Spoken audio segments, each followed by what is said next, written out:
Australia who need a little bit of help. So recently, we would have all been aware that there was some serious fire devastation that happened in Australia. Horrifically, there was an arson attack during that time on Broome Primary School, and about a third of the school was burnt down. 13 days ago, I saw a tweet from Hamish Brewer that called for thoughts and prayers for the schools in Australia, for the people of Australia.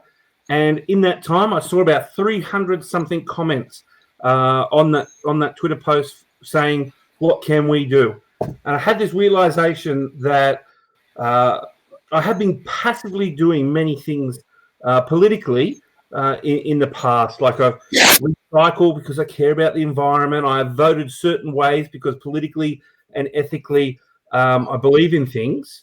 However, taking that next step from being passively involved in doing something to actively involved in actually trying to make a difference for beliefs and values was awoken within me. And I spoke to the aussieED team and the aussieED community, and we said, let's put something together. So it's been just under 2 weeks, 13 days. 13 days ago, we decided, let's act. Let's help this school in particular.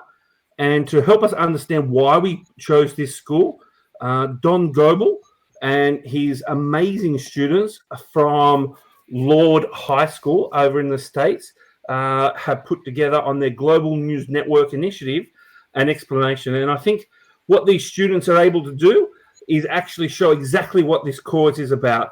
We are helping use our skills to inform students, to prepare students for the future, to connect with other teachers, but also actively build empathy. And the best way we can build empathy and compassion in our world is by physically modeling that. So on the chat with me right now, I have Stephen Kobler and also Rob McTaggart, and I've got the esteemed Dylan William in waiting. Rob, if you're able to switch over to that video now, and we can see why we are actually here.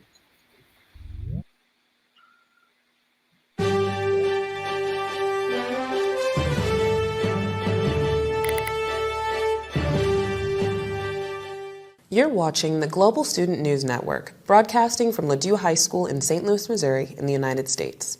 Fire can be very devastating, as many in Australia have recently witnessed. This year, Broome Primary School has directly felt the impact of fire. Broome Primary School was subject to an arson attack during the height of the recent fire crisis. Approximately 1/3 of the school was damaged, including the library. Broome Primary School has been engulfed in flames this afternoon. There are currently 5 crews battling the blaze, which has ripped through the main building. Witnesses say around 1/3 of the school has been destroyed, including classrooms, staff rooms and the library.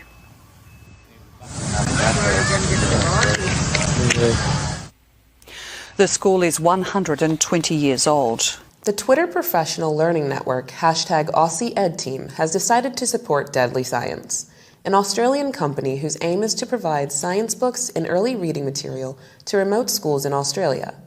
Deadly Science is committed to resupplying Broome Primary School with books and supplies, but we need your help.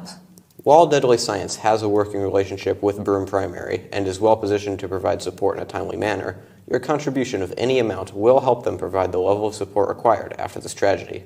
#AussieED is hosting this live-streamed education event to raise money for Broome Primary School. This January 27th event takes its inspiration from the telethons of the 1980s. Inspirational educators will share their wisdom, knowledge, and skills with a live audience, and anyone across the world is invited to donate money to help the cause. All money raised will be given to Deadly Science at deadlyscience.icu. Visit gsnn.weebly.com to access the GoFundMe account and donate whatever amount you can to help our friends in Australia. The GoFundMe account is open and will remain open before, during, and after the event. #AussieED, Ladue High School, and the Global Student News Network are proud to support Deadly Science and Broome Primary School.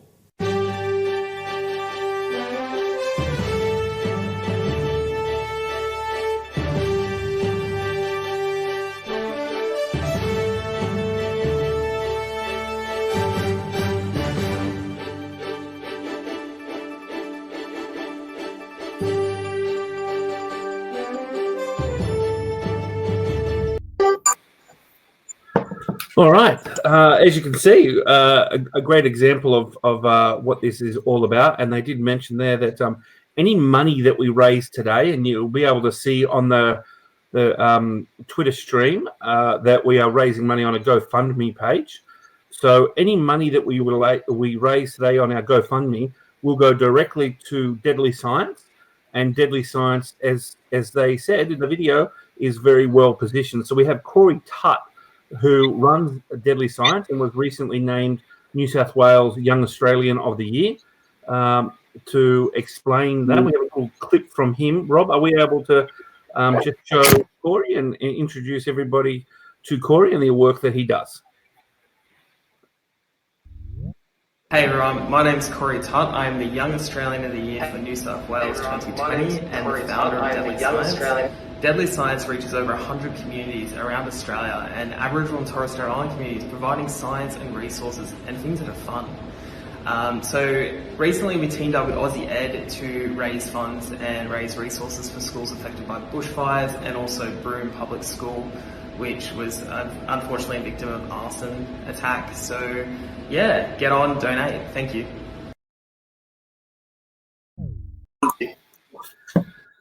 All right, so thank you, Corey. Thank you, everyone who is involved in this live stream, and hopefully we are able to create a pretty useful artifact in this telethon-style education event. And being the case, we have our own keynotes to come and join us, and we have the very well-respected and internationally renowned Dylan William, who was one of the very first people to put his hand up and say that he would like to be involved in this initiative and give his expertise, share his knowledge, and hopefully create something that can do some good. So thank you very much for waiting patiently there, Dylan, as we went through our introductions. Thank you, Brett. So what I'd like to talk about today is, what's the point of educational research? I, like many other people in universities, produce educational research all the time. And I think most of us really have rather naive views about educational research. And so what I'd like to do in the 15 minutes or so that I have here today is just to talk about what I think is the best role for educational research and how it can provide a bridge between the work of academics and the work of practitioners. So my talk is in three sections, really. The first is two extreme views about educational research. The second bit will be about why what works in education won't work. And the third bit is, what is the role of research in education? So I think, to begin with, there really seem to be two extreme views on education and research. The first is the kind of what works approach. The idea is that the job of researchers is to figure out what works in education, and then to tell teachers what to do, and teachers do it, and things get better. The trouble is that, as I've often said, what works is the wrong question in education, because everything works somewhere and nothing works everywhere. At the other extreme, you've got the view that education is not that kind of thing that research can help. In other words, teachers just need to figure out for themselves, need to find out through action research what works for them in their own context, in their own classrooms. And that educational research can't help in that activity. I think both of those extremes are unhelpful. And so what I'd like to try to do is to map out a kind of middle ground where we can figure out what educational research can and can't do for education. So the traditional model of educational research is that any findings from educational research are really independent of who does the research. In other words, you don't need to know who conducted the research, you just need to know how the research was conducted, and that tells you everything you need to know. The idea then is that research findings have the same meanings to different people, and the same research findings will work across all relevant contexts. And as John Zinman suggested many years ago, the idea of traditional research is that it produces knowledge without a knower. There's just this decontextualized truth that we can apply in educational settings. And so the traditional model is that researchers find out stuff, they communicate these findings to teachers, teachers incorporate these findings into their practice, and things get better. And that kind of model for research does actually have some benefits. So for example, in the United States, in the 1970s, it was believed that the use of antiarrhythmic drugs would be useful to help people recover from heart attacks. And some experiments showed that they worked, some evidence shows that they didn't work. But in the early 1980s, a collection of the research studies was analyzed together. And what they discovered was the use of these drugs was roughly increasing the rate of mortality by about 14%. So there's a clear finding from research that basically the use of antiarrhythmic drugs in people who've had heart attacks is a bad idea. And now that those things are not administered at all. Another good example is the research on cot death. And again, for many years it was believed, Benjamin Spock, the doctor, advised that babies should sleep on their stomachs. And it wasn't until the 1980s that all the research was assembled together. And now it's very clear that the risk of sudden infant death syndrome or cot death is much greater if babies sleep on their stomachs. So the advice is back to sleep, get babies to sleep on their backs. So research can provide clear findings that way. What I want to suggest is that those situations are very rare in education. So education rarely produces that kind of information. It's highly effective when you can actually reduce what we know to propositions. What I want to suggest is that most of the knowledge of expert teachers is not that kind of knowledge. So I can explain to somebody how to solve an equation. I can't explain to somebody how to ride a bicycle. And I think the knowledge that expert teachers have is more like the knowledge of how to ride a bicycle than it is the knowledge of how to solve an equation. And that's why telling teachers what to do doesn't work. Just to be clear, if there was a way of telling teachers what to do with a guarantee that students would learn more, I would do it in a heartbeat. And if I had the power to do so, I would fire any teacher who disobeyed me. The reason I don't think we can tell teachers what to do is not because I want to be nice to teachers, it's because it doesn't work. The kind of knowledge that expert teachers have is not that kind of knowledge, and therefore teachers have to figure out what this means in their own classroom. So research can't tell teachers what to do. And this, of course, leads some people to a council of despair, and they say, well, we can't do anything. But I think that, on the other hand, we do need research to help teachers figure out what are the smart ways to invest their time and what are the less smart ways to invest their time. So, for example, research has shown that there appears to be very little benefit from learning styles. So, many years ago, teachers on teacher training courses were told to customize their teaching to match their students' preferred learning styles. And this has been researched quite extensively. Now, some scientists say that there's no such thing as learning styles. I'm not that convinced. I'm open to the idea that there may be different styles of learning. But what we do know right now is that there is no evidence that customizing teaching to match in with a student's preferred learning style has any impact on how much that student learns and may actually make things worse. So research, there's a clear finding there. Now, that doesn't mean that we won't find different ways of thinking about learning styles that have some utility in the future. Absence of evidence is not evidence of absence. But I think it does suggest to teachers that it's highly unlikely that spending time thinking about customizing teaching to match a student's learning style preference is going to help. The other thing that research can do is help us understand when teachers modify techniques to make them work in their own classroom. Do they make them more powerful or less powerful? And there's an interesting case study here in the work on cooperative and collaborative learning. So we now know from the work of the Johnson brothers and Robert Slavin and others that group work does seem to improve student learning when two conditions are met. The first is that there are group goals, students are working as a group, not just in a group. And the second is individual accountability. Each member of the group is responsible to the group for putting in their best efforts. And when those two conditions are met, then we know that it's pretty likely that learning will be enhanced. However, most teachers who, according to one study, only probably about 80% of the teachers who said they did group work did not do these two things. So we can actually use research to find out under what circumstances does this work, and therefore to help make sure that teachers understand when this is effective and when it's not. So the role of research, really, this idea that we should have evidence-based practice, becomes a continuum rather than a category. Politicians like to hear about evidence-based practice as if there is evidence-based practice and not evidence-based practice, but I don't think it's that simple. There's a continuum, and as I said earlier, research can indicate areas where improvements are unlikely to improve education. They can actually provide evidence about what factors need to be in place for the intervention to be successful. They can provide information about how much of an improvement you're going to get if this innovation or intervention is implemented.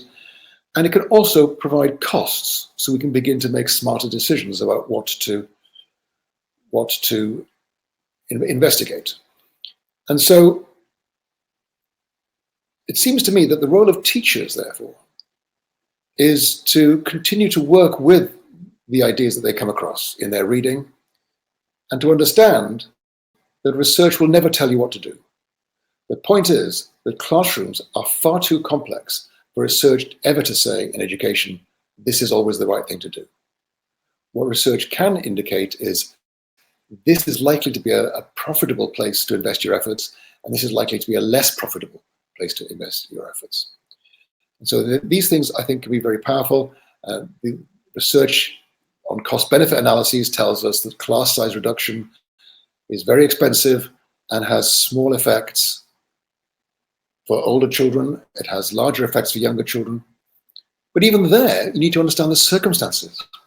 So, for example, the classic study on class size reduction, the Tennessee class size study, found that with smaller classes in kindergarten and first grade in the United States, students made more progress, and these gains were maintained through to the end of high school. They were more likely to graduate high school if they'd been taught in a smaller class in kindergarten and first grade. But what's interesting about the Tennessee STAR study is that it was done in a very small part of Tennessee. The point is that they actually needed at least 70 students in a grade for this to work properly, because they wanted to have in each school one small class, 15 to 17 students, one larger class, 25 or so students, and another class, a larger class, taught with a teacher and a teacher's assistant. And that meant that smaller rural schools did not participate. In other words, the schools that actually participated in the Tennessee STAR study were not representative of all the schools in Tennessee. And yet this is held up as a model of the classic randomized controlled trial. The idea is that we're told that this is the classic model, but it may not apply to rural schools. The other thing that's important about the Tennessee STAR study is that the whole experiment only required about 50 extra teachers to be employed. And it's reasonable to assume that the extra teachers were of comparable quality to the ones who were already working. But if teacher recruitment is a challenge in a particular area, then class size reduction can actually make things worse, because it means you actually have to give jobs to people who previously wouldn't have been employed as teachers because they weren't good enough. So what's really interesting is even in the best randomized controlled trials that have been conducted, Frederick Mostella, a statistician, regarded this as one of the kind of best designed educational experiments ever conducted. There are real problems in maintaining the randomization, the fidelity of implementation, and replication elsewhere. Just one other side note, it does appear that the parents of some of the middle-class parents found out about this experiment and managed to persuade school administrators to move their children into the smaller classes. So some of the extra performance of the smaller classes may have been due to a drift of middle-class students from the larger classes to the smaller classes. This is not to denigrate educational research. It is just to reinforce the fact that it's really hard to conduct educational experiments in such a way that produce relevant, meaningful data. So what does this mean for education research? Well, I think that all teachers should be seeking to improve their practice. I think that one of the most powerful things we can do in education is to get rid of this evaluative culture where we try to figure out who the good teachers are, who the less good teachers are, give bonuses to the better teachers, and get rid of the lower performing teachers. First of all, we aren't able to determine the quality of teachers with any accuracy to make that a fair process. But secondly, it creates competition between teachers for those bonuses. So the first idea here is that every single teacher should be trying to get better. Not because they're not good enough, but because they can be even better. So the non-negotiable would be, if you're a teacher in Australia or indeed in any other country, you are getting better. The second thing is that then there should be an encouragement to work with other teachers to improve. I'm not saying that has to be the case, but I'm saying it's better if it is the case. I think some teachers might then want to write up their work for publication, and some may even want to pursue research degrees at universities, for example. Those are all optional. The non-negotiable is that every single teacher should be trying to get better. The role of education researchers then is to support that process. So I see the major role of education researchers as not working in universities to come up with ideas about how to improve schools, but to work with teachers to try to figure out how to make the findings from particular inquiries translatable. I define research as attempts at inquiry that transcend the context of data collection. So if I find out what works in my classroom for me, I wouldn't call that research. But if I work with others to try to make sure that those findings are relevant and helpful to others, then I think that is actually becoming research. So I think the role of researchers is to work with teachers to inquire in such a way as to help figure out what of what this teacher did in this classroom might be translatable elsewhere by looking at the theory. So this means that ultimately there cannot be a kind of top-down research-based approach to education. I think school teachers and school leaders need to become critical consumers of educational research. So when somebody shows you a research finding, you think, well, okay, does this solve a problem I have? It could be that this research study solved a problem that you didn't have or you've already solved. The second question is, how much extra learning will we get? For many years, psychologists and education researchers just said the result was significant. And what I'm saying is that's not good enough. We need to know how much extra learning. And actually, I don't think effect sizes are much use because nobody understands what they mean. I think we should strive, even though it's difficult, to express our results in the form of extra months of learning per year. So when teachers did this, the students made this much more progress in a year. The third thing is, how much will it cost? People often say, well, if you don't get a decent effect size, it's not worth doing. But I would say that we're not going to find big results in that way. What we can do is provide lots of small things that will give us a small edge. And that's why sometimes small effects that are inexpensive to secure can be very effective. And the other thing is, it's not just the cost, it's the cost in terms of teachers' time and students' time. There's only a certain number of hours in the day, and therefore, every time we look at an intervention, we say, well, what else can we do with the time? And so there's no more hours in the day, but what we can do is to say, for each hour that we spend as teachers, as students, could that hour have been spent in a different way that would have resulted in even more learning? And then finally, and this may be the most important question, is can it be implemented here? Because too many of the solutions that are proposed to improve education look fine in some contexts, but are completely useless in other contexts, where the culture doesn't support it, where the physical location, the geographical isolation doesn't support it.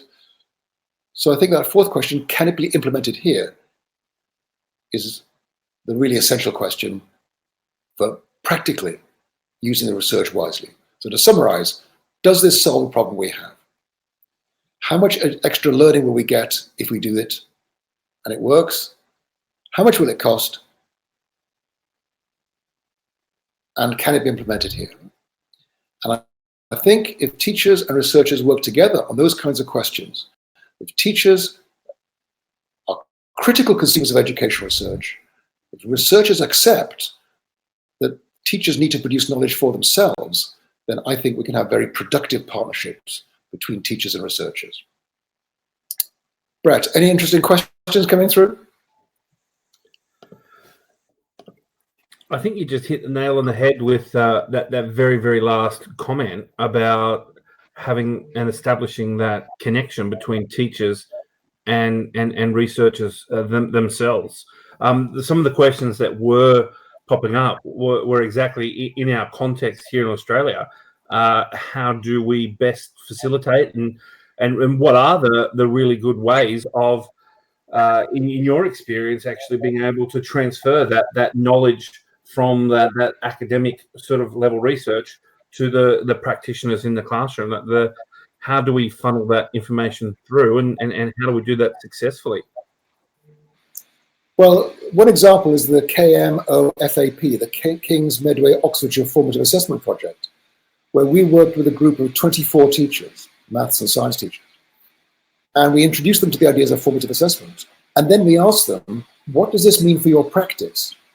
Now, at the outset, it looks like they thought we were operating a perverted model of discovery learning, where we had the answers, but we wanted them to figure it out for themselves. And after about 3 months, they realized that we didn't have the answers. What we were interested in was having them explore the implications of the research that we shared with them for their own practice. They chose which classes to try it out with. They chose which outcome measures to use for their classes. And then I sat down with each teacher and did a data analysis on their class and the most similar other class we could find in the school to do a really locally teacher-driven research project, but where I supplied the statistical expertise.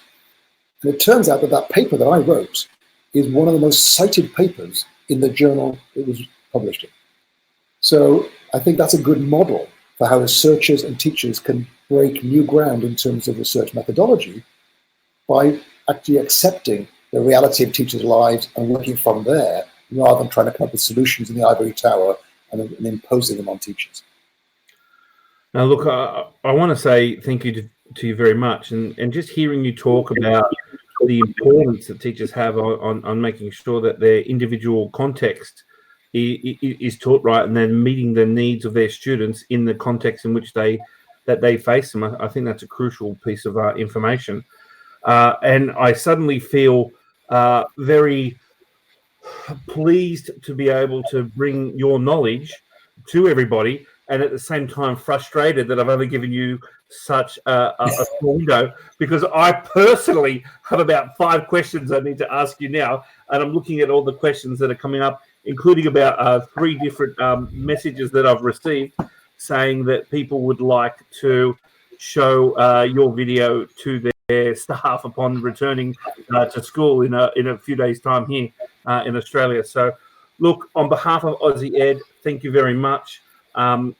And hopefully we've been able to create today a bit of a resource that people will enjoy, people will learn from, and then obviously raise a bit of awareness of the situation with Broome Public School at the same time, and get some much needed funds through the Deadly Science channel out to that school.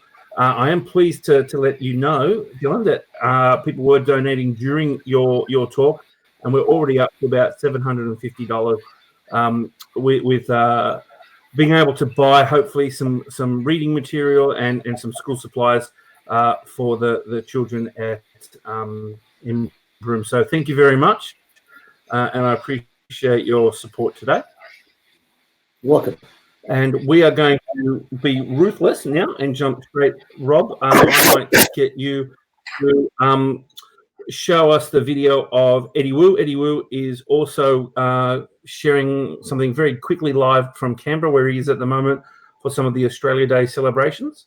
Rob, would you be able to share that? Thank you very much, Dylan.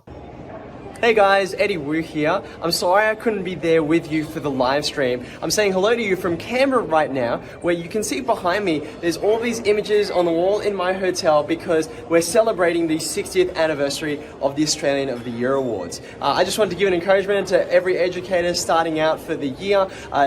Being part of these awards has been a wonderful statement about how society is changing its view about the value of education, and that comes from all the work that every single one of you does in classrooms around the country. So just a little bit about mathematics. I want to encourage the mathematics teachers especially.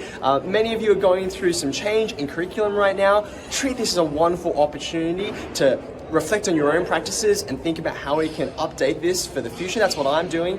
And for everyone out there who's not a mathematics teacher, I want to say mathematics is found everywhere and it's for everyone no matter what subject you teach. All the best, guys. Have a great start to 2020 and enjoy the chat. Bye. All right, so a lovely thank you there and shout out from Eddie Wu. On the live stream as well, we have one of our other aussieED team members, Stephen Cobbler. Stephen, do you want to say hello to everybody for me?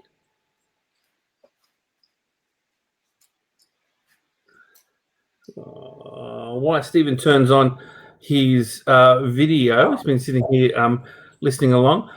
We might introduce our first set of videos. So we have 4 keynotes. Dylan was obviously the first keynote that we had with us. And we've got about 10 or so short videos from people all over the world who want to rally and support this aussieED School Help initiative. Our first one is from Sweden, from the lovely Eva Hartel, who was actually in STEM assessment, and following on from Dylan William and his discussion on research. And I think having another researcher whose PhD has been on assessment could be good. So what we might do, Stephen, once your video gets sorted, Rob, will we be able to play Eva's video for everyone watching at home? Good morning, or perhaps it is good evening for you. My name is Eva Hartel. I'm a STEM teacher and educational researcher from Sweden. I've been fortunate enough to have been able to visit your beautiful country a couple of times, and Australia will always have a special place in my heart. I've followed the news and seen the horrible and devastating fires and what harm it has caused your beautiful country. So therefore today I joined the aussieED family to raise some funding for Broome Public School, which was recently burnt down in a fire. We collect money through GoFundMe page, where all the money will go to restore their library and buy books and other equipment that they need to welcome their pupils back from school holiday. I want to share something with you that I have found really useful. As a STEM teacher, I often have group work. It's relevant and it's common. I use these colored cups. Every group have a setup, 3 cups, 1 green, 1 yellow, and 1 red. Instead of raising their arm when they want my attention or when they're stuck or whatever, they indicate how the work is going by showing, for instance, green. Everyone in the group knows what they're doing and everyone is contributing. Work is doing fine. Yellow, some sort of struggle. They need my attention, not urgent, they can continue, but they would like to ask something. Then I can show I can approach them, unless someone else within the classroom is in need of more urgent help. Because if they're stuck, if a group is stuck, they show red. And then everyone within the group must be in agreement that they have no idea what they're supposed to be doing. They need my help now. It could be me who helped them to approach them, or it could be someone from the group who shows green. Then I can pick anyone within the green group to help me and help the red group. Showing green is not a way to stay under the radar. Showing green means that everyone, we have to talk within the group, we need to contribute, we need to listen to each other. I found this really useful, and perhaps you can use them as well. Previously, when I didn't use them, I thought my kids were doing fine, And often when they got going in their problem solving in mathematics, for instance, in small groups, I approached them just to see how it was going, and I killed the discussions they were having. And they sort of stopped working and waiting for me. So I took a step back and then approached another group and killed that discussion as well. But when I took a step back, the discussions continued. Instead, I used these cups. I can take a step back and then I can approach the kids when they want my attention. It's not that I leave them or I pay attention to them. Instead, actually quite the opposite. I get an overview for the whole class, and also I can use these to eavesdrop into different discussions and dialogues. So I've used them, I found them very useful, and perhaps you do that too. But now remember to go to our GoFundMe page and donate some money, and also please spread the word to donate some money for Broome Public School so that we together can restore the library and make sure that the kids feel even more welcome when they get back from school holiday.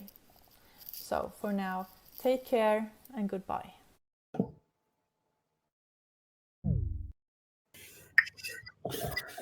All right, that was the brilliant Eva sharing. I think sometimes referred to as the traffic light system as well, and as a pretty well researched and well discussed concept, and a nice easy way to keep discussion and short timely assessment to see for teachers to be able to see which students need intervention and help and support.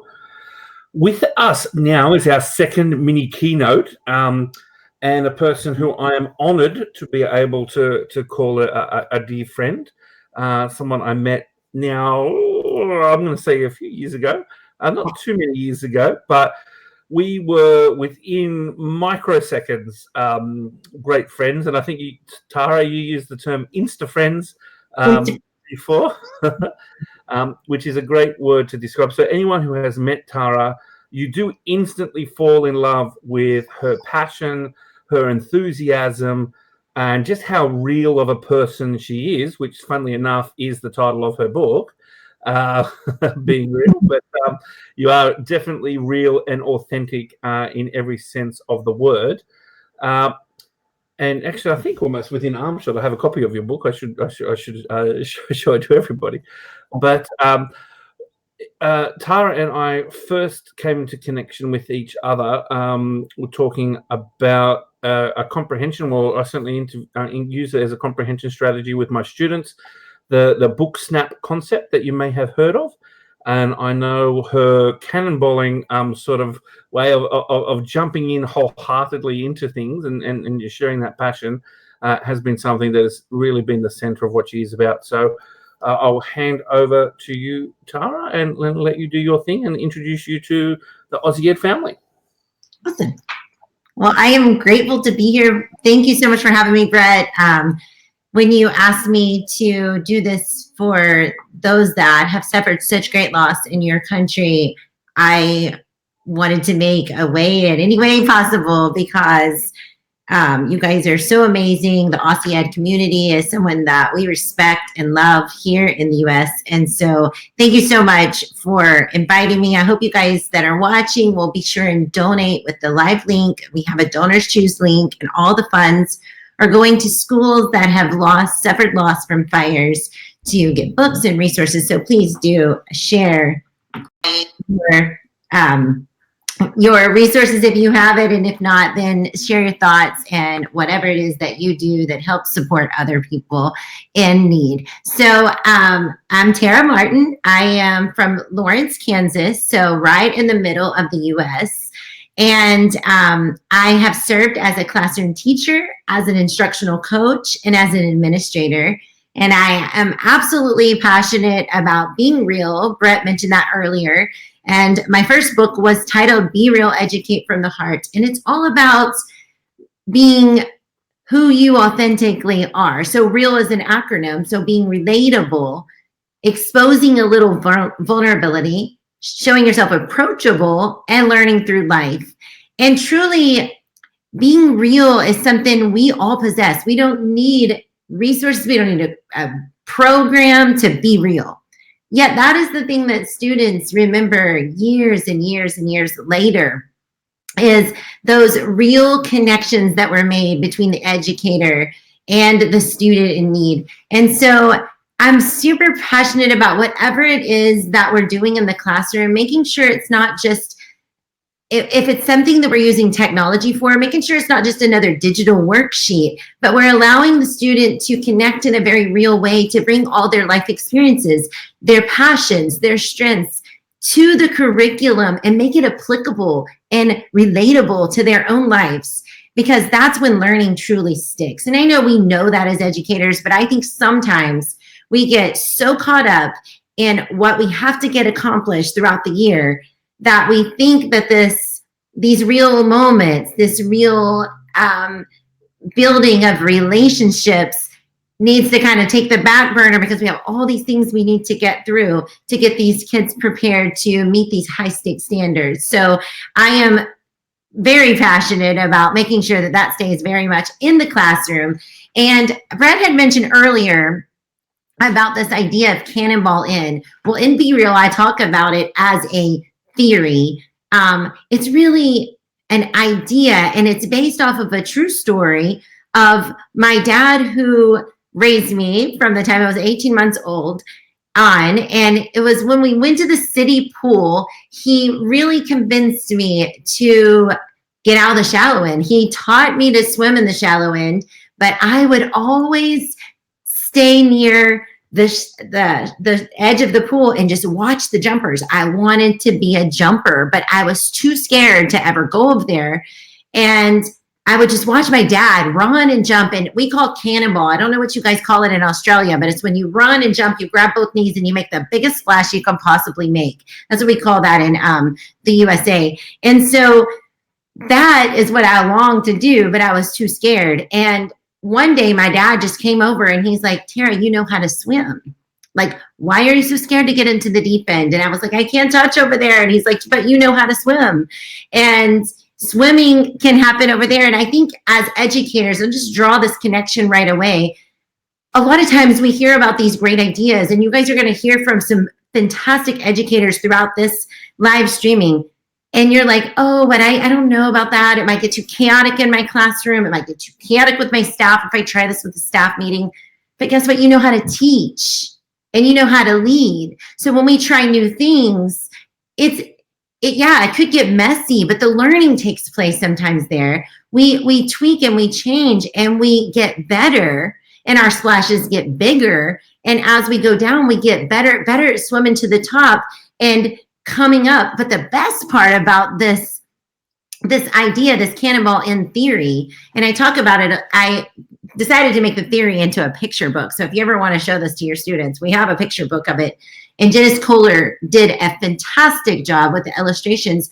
But throughout the book, so she swims up for air and she gets over to the side and she's super stoked about what she had just done. She looks back on the water and sees the ripple effect of her splash. And she's like, yeah, I just did that. And I think as teachers, let's just go right back.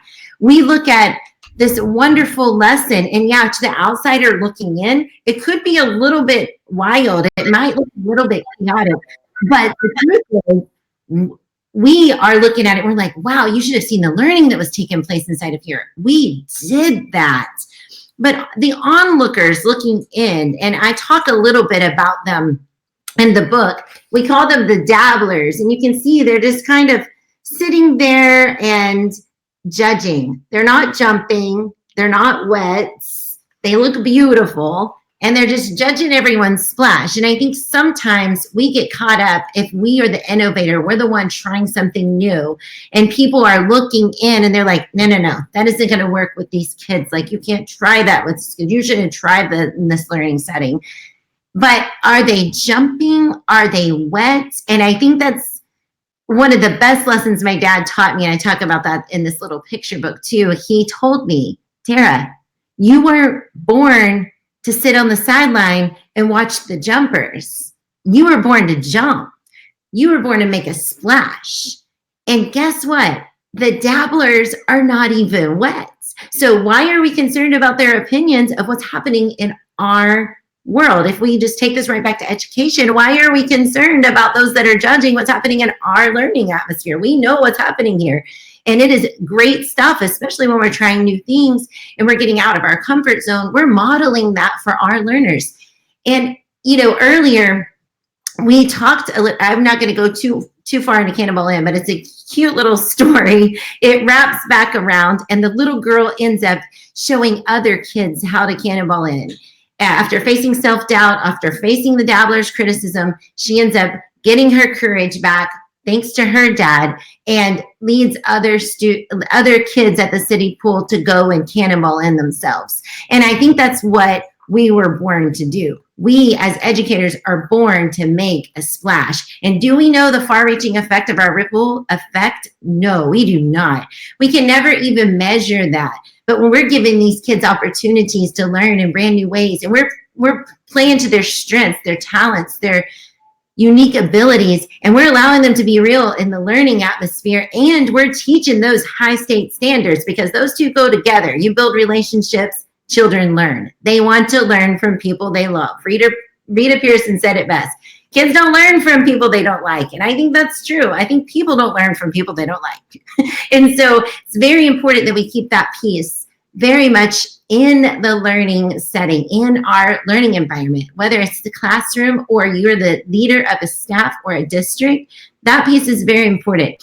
And it reminds me of this story that Brett was talking about, was Book Snaps. So Book Snaps was birthed because it was a Cannonball Inn moment. And that's why I told you a little bit about Cannonball Inn. It was a moment where my son, a teenager, was just living on this app, Snapchat, just taking selfies morning, noon, and night. And I was done with it. I was like, this kid never talks to us. He's just always taking selfies. Like, we are going to have to take that app off of his phone. And finally, I thought about it for a minute and remembered, as an administrator and as an instructional coach, I would often encourage teachers, what is it that children love so much?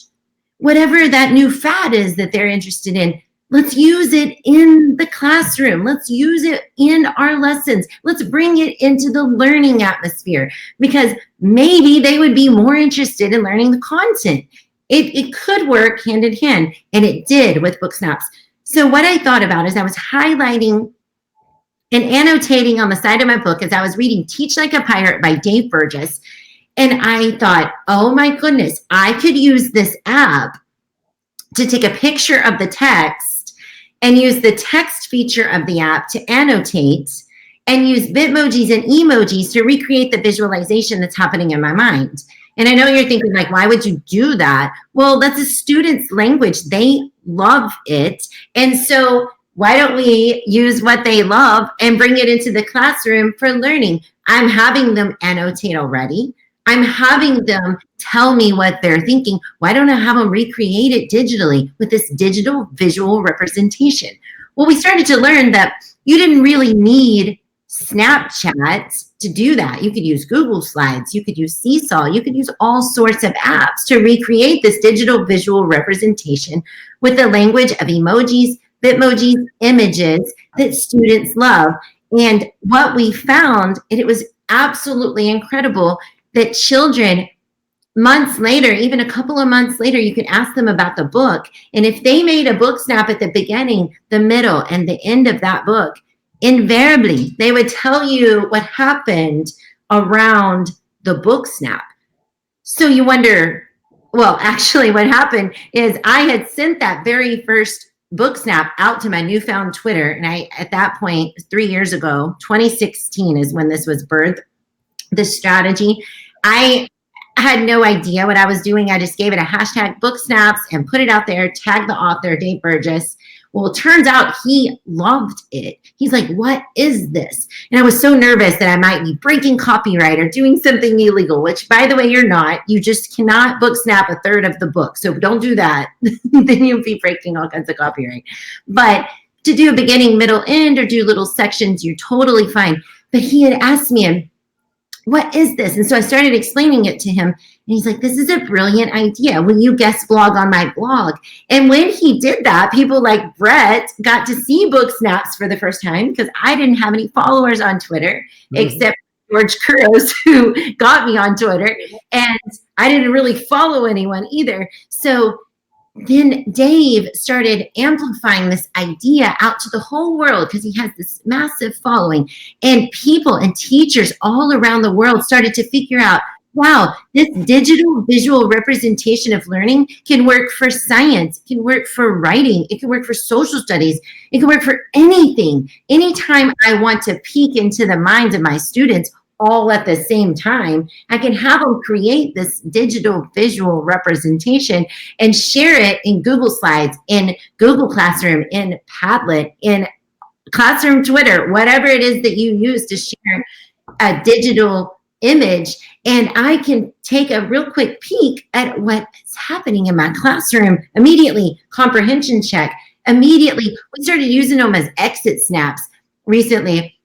And so at the end of a lesson, I taught like this science lesson to a group of 7th graders. At the end of the lesson, we did exit snaps. So they all opened their Google Slides and showed me what they thought about that lesson that day. Well, that's a real eye-opener for teachers, because if they're telling you that was awful, the next day we got to redo that, right?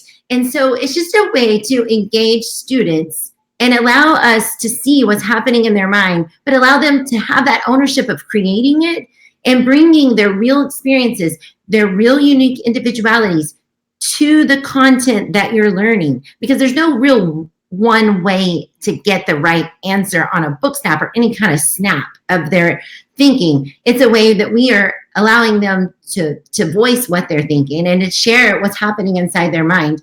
And it's just a beautiful thing. Book Snaps is now represented in 17 countries, over 25 different languages. It's up on the Common Core website here in the US for comprehension. It's a strategy used for comprehension. I can tell you, I personally can vouch for it. I used it, tested it out. I cannonballed in. We call it a bomb dive in Australia. Bomb dive. We do a bomb and a big splash. In fact, it's been very hot here for the last few weeks. Obviously, in the middle of summer here at the moment. So I was just doing it. I was having a bomb competition with my boys just a few days ago, actually, and they were very, very disappointed with my efforts. But they could get much bigger splashes than I could. But what I might actually do is, you and I have previously had a conversation about book snaps and goes into a little bit of depth about your understanding and your knowledge and how I actually put it into practice here in Australia with reading groups with my girls when I was teaching a girls' school here in Sydney. Look, I can't be more of a passionate advocate for all of what you're about, Tara, to that authenticity and as you say, that real genuine relationship that you can build with students makes all the difference. You learn from people who you respect, learn from people that you build that authentic relationship with, and that is very much you. So what I might have to do now, because just like with Dylan, I wish I could give you such a larger platform, and I might have to investigate how to do that in the future. But thank you so much for joining with us here today.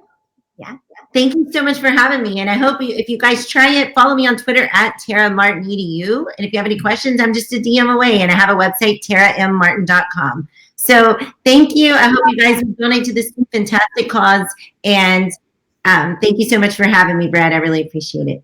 No, thank you. Thank you so much. So lots of love. And I'll be cheering for your football team in the Super Bowl next week.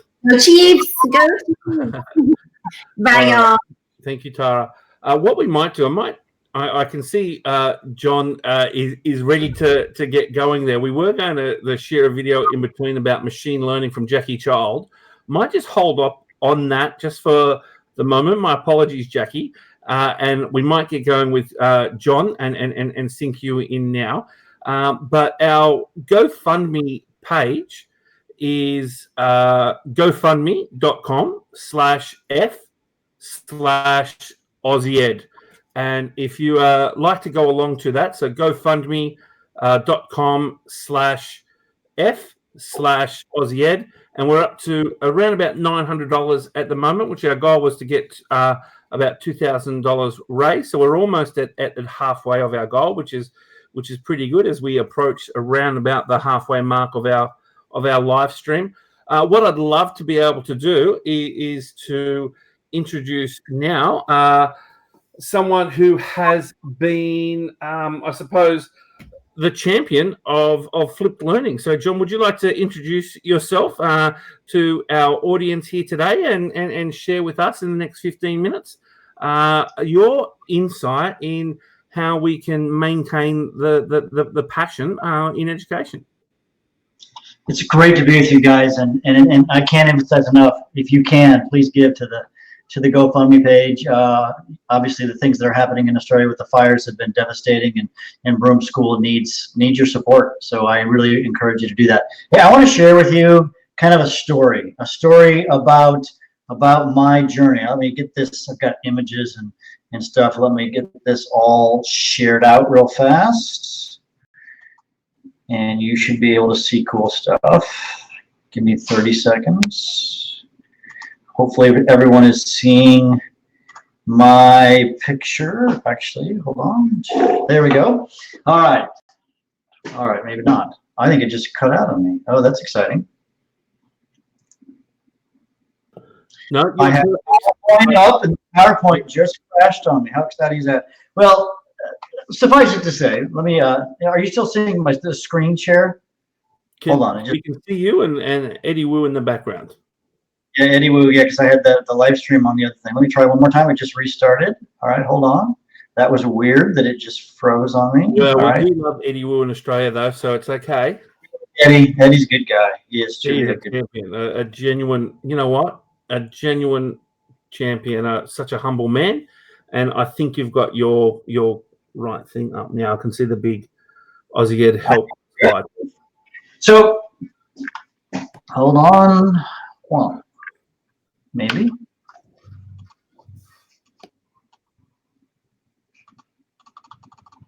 Technology works until it doesn't.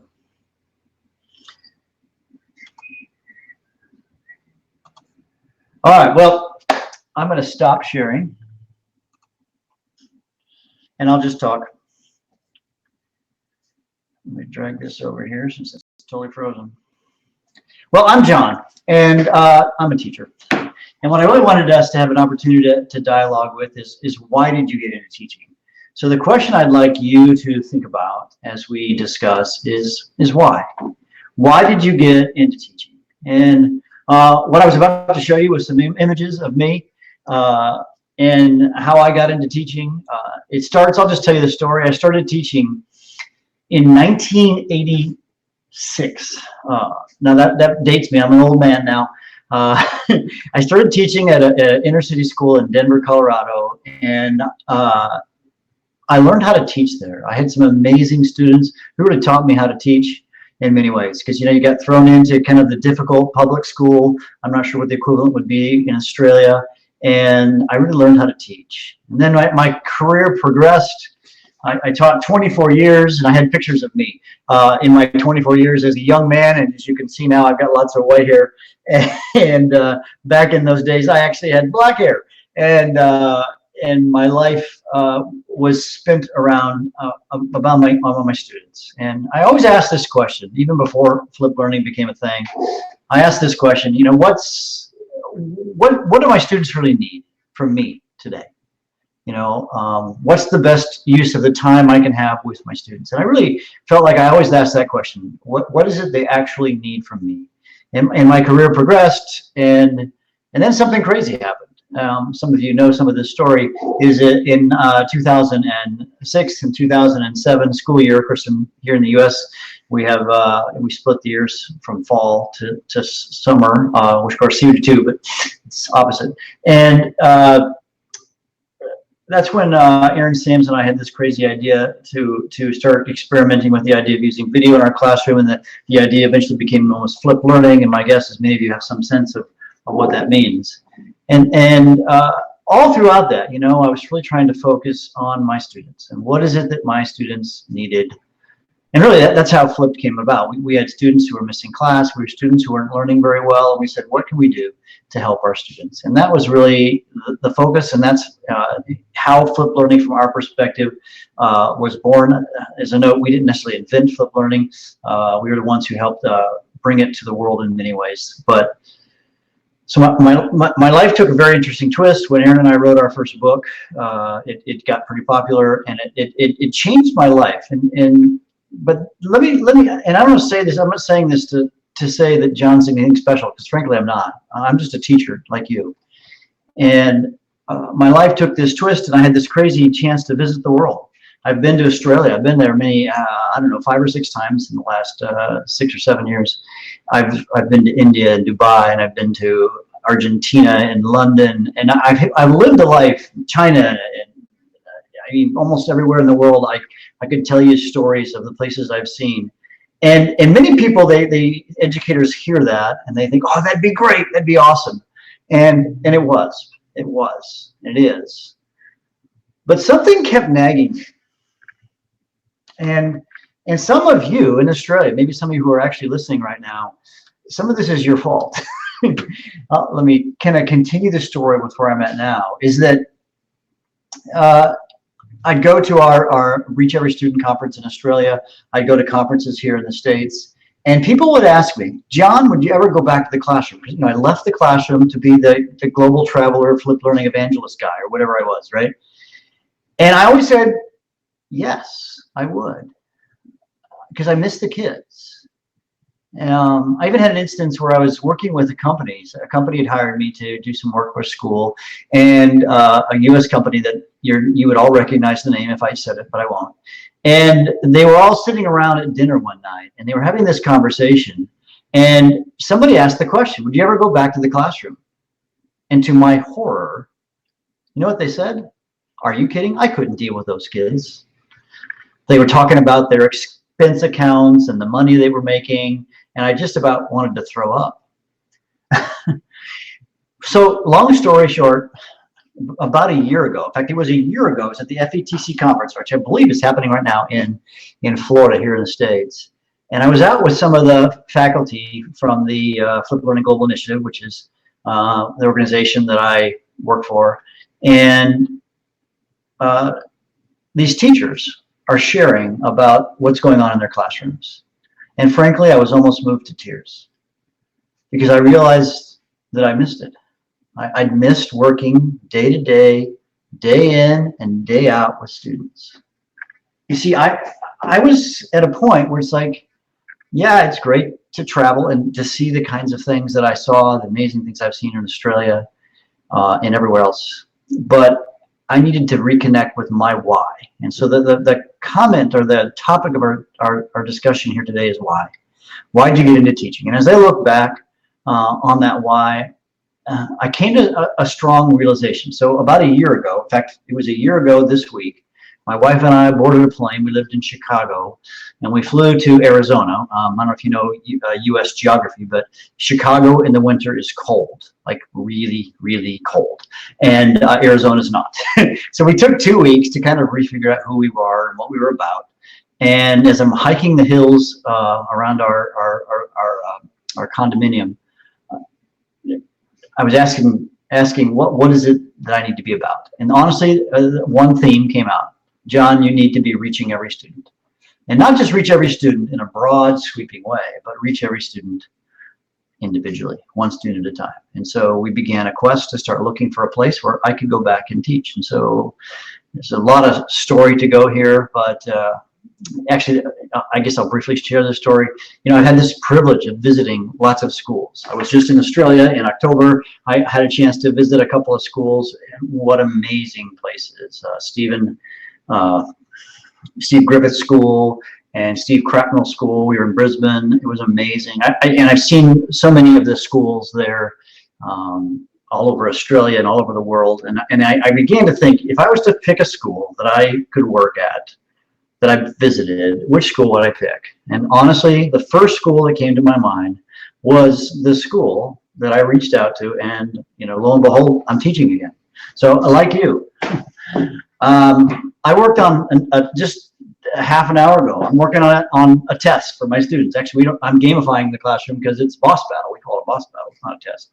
I was making flip videos just this week. I had a huge pressure. I went to school. I got there at 6 a.m. on Friday morning so I could get things done because, yeah, I'm like you, a teacher. And what I found this year, as I've been teaching now for, what has it been, since August in our calendar, maybe 5 or 6 months. And what I've discovered is I love teaching. I love being around students day in and day out with my students every day, reaching them one at a time. It's been really gratifying because I realized that what I needed to be about was that more individual contact. Yeah, I'm still doing stuff with flipped learning and traveling some, not as much. But what I'm really realizing is that my why is I need to reach every student. And I don't know what your why is. You know, why did you get into teaching? My guess is you have a similar story to mine. There's a reason why you got into teaching. And I'll bet it's not so that you can be a master of chemistry or a master of science or a master of some language that you're teaching or whatever. I bet it comes back to you're there for the right reasons. Now maybe you've gotten to the point in your life where it's like, well, is it still worth it? And I know, I even see some of the teachers at our school, some are a little more discouraged, right? What is it that you're in it for? I would really encourage you to remember that we serve such a high purpose. We serve as educators. We get the privilege, the absolute privilege to change the world, one kid at a time. One kid at a time. And let me close with just a kind of a way to challenge you in your thinking too. I'm not sure if a lot of you are familiar with some of the later work that Benjamin Bloom did towards the end of his career. But in 1984, he wrote a paper called The Double Sigma Problem. I may misquote the exactly. Long story short, he challenged the world to solve a problem. The challenge that he asked, he says, we should solve the double sigma problem. So let me explain. So everyone knows about Bloom and his taxonomy, but really what he spent most of his time, later on at least, was trying to figure out how to do mastery learning. And so mastery learning was his thing. And the research shows that if you do mastery learning, students will show 1 sigma, 1 standard deviation improvement by most measures. But then if you want to even do better than 1 standard deviation, 2 sigma, you call it the 2 sigma problem, then you can get the best way to teach, this is what research says, is basically one-on-one tutoring. So like if you're Prince Harry, right, when you were a kid, maybe you had your own private tutor or something like that. That's the best way. But what he challenged, he said, can we find a method of instruction that's as good as private tutoring, if you will, and yet can be done with the masses? Obviously, our school systems can't afford, private tutors for everybody. And as I've contemplated that, I really realized, and I'm going to make a bold statement, that when you couple flipped learning with mastery learning, then you're solving the double sigma problem. And what I've been able to do at my school in just the 4 or 5 short months is I'm solving the double sigma problem, 1 student at a time. My students' scores have been amazing. They've been learning. I've really been gratified to see that, it's actually was just scary, right? Because here I've been traveling the world telling people how to teach. I used to teach, but now, does it still work? And I'm happy to tell you it does.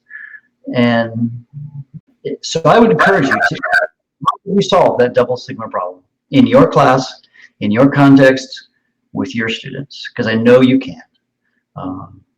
So thanks for having me on. I know that you are amazing educators. The fact that you're on this broadcast, this live stream, tells me that you care about education and care even especially and specifically about the Broom School and the things that they're facing. So I really encourage you to do what you can to reach every student in every class every day. Thank you very much. Thank you so much, John. And you know what? I think what you spoke about there joined a beautiful thread through that has come through the conversation today with Dylan right at the beginning talking about educational research, but then making sure that teachers themselves are informed and know the context of the school environment that they're in and what works for the students who are there and in front of them at that particular point in time. And then Tara going on to talk about having that bravery to really dive in and try something and do what needs to be done for the situation that you presented itself. And then you've got a real practical example there that you've shared with us of your personal journey about you doing exactly those two things, about meeting the needs that were right there, knowing the students who were in front of you and making a difference for them. You're being brave enough to try something different, and not just brave, but work hard enough to actually turn that into a reality. So I think there's been a beautiful theme or thread that has sort of cut through with everybody today. So once again, I thank you very much. I was pleased to let you know that we've just clocked over to exactly the halfway point of our goal with the funding during your talk. So we're sitting at exactly halfway of our initial goal. So thank you very much. I'm sure we'll be in contact again soon. Cheers. And we look forward to having you out in Australia in the not too distant future. Yeah. All right. Now, I just want to double check. Yesterday, are you there? I know you've been just dropping in and out with your feed there. Are you strong at the moment? I am. Can you hear me now? Why we have you now, while we've got you and we're on a stable connection, how about I throw to you right now and we do fingers crossed and we hope. I don't know if you heard my little talk to John then, just about how everything has fed in, and you really are the Australian incarnation of that beautiful thread about meeting the needs of the people who are the students that you have there right in front of you, making sure that you're adapting what you do to the context of the school and the situation that you find yourself, and being brave enough to make a difference. And of course, for those of you who don't know, you received a special accolade last year with the Global Teacher Prize and finished in the top 10 actually of the recipients for the Global Teacher Prize. So your story is definitely one that is very inspirational, and I will hand over to you now. So thank you for joining us today as we work to use our skills and use our knowledge to raise some money for Broome Public School and help with their recovery from the arson attack that they suffered just recently. What hopefully we'll be able to do is create a beautiful resource that teachers can learn by, and we can do some good in the same time. So thank you very much for joining us today. Thank you so much, Brett, for the introduction, and thank you to the aussieED team that have brought us all together here. And in Australia, it's the day before I go back to work tomorrow in New South Wales, and what a great opportunity to be able to learn from each other while supporting Broome Public School. So thank you to all of the people that have been working behind the scenes for this as well. And as Brett mentioned, one of the biggest things that happened to me last year was being awarded as a top 10 finalist in the Global Teacher Prize. And I'll just share this medal with you all, if you can see it. We were actually given this gold medal for being part of the top 10. And just one moment. So the most exciting part of that actually was also, I don't know if you can see in this picture here, this is the top 10 at the actual prize ceremony, and there's Hugh Jackman in there, which is very, very exciting too. But I just thought I wanted to share that with everybody, as that is something that I never thought could happen to me. I've always just considered myself a teacher, and I know we need to get rid of that idea of, just a teacher, because as educators, we're all so much more. And even though it's very, very easy to define ourselves from our primary role, what motivates most of us, and what goes into why we go into teaching a lot of the time is for the students. And for me, that is definitely the case as well. And although recognition and the media attention is something that I definitely had to learn, it did not come naturally to me.